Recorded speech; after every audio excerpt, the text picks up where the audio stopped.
exactly was the point of letting them back into the house? Did anybody notice this in the movie Leave the World Behind? And that right there. I Just just us in the end. decided to look at it again, and I noticed this.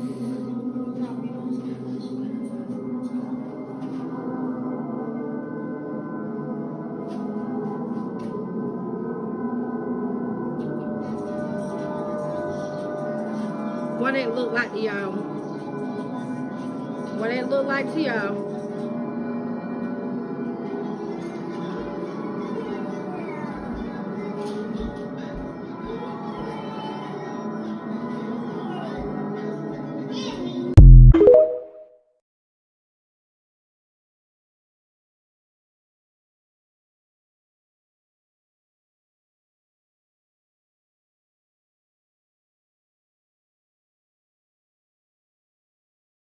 Total solar eclipse that will darken the skies for millions of people.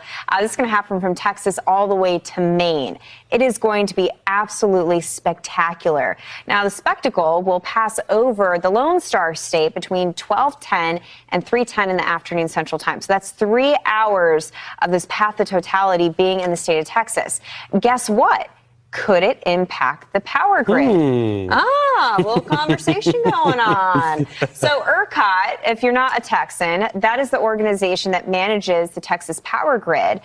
Texas is one of those special spots in America where we do it all our own, I guess. And, you know, ERCOT is the controller of that. And it is saying that, yes, it's going to be interesting here because we could see a drop from about 99% of capacity before the eclipse to 8% during the peak of totality on April 8th. Yes.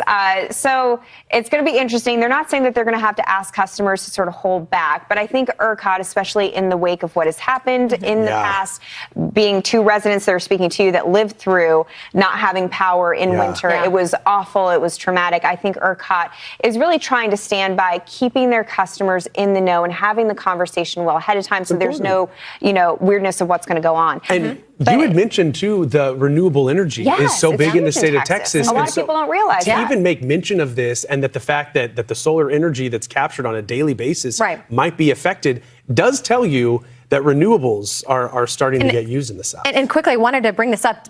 During the last eclipse in 2017, solar power generation did drop by about 25%. So they saw it. Yeah. And this is going to be a longer solar eclipse than what we had in 2017. But yeah, I mean, Texas is the second largest solar producer. A third of the state, their power is solar. The good thing is they have a surplus in gas power, natural gas plants. And so that's how they compensate. Any given day, I mean, if you have cloud cover, it's going to impact your solar. And so that's where they draw it from. So it looks like we're going to be A-OK, but kind of an interesting conversation.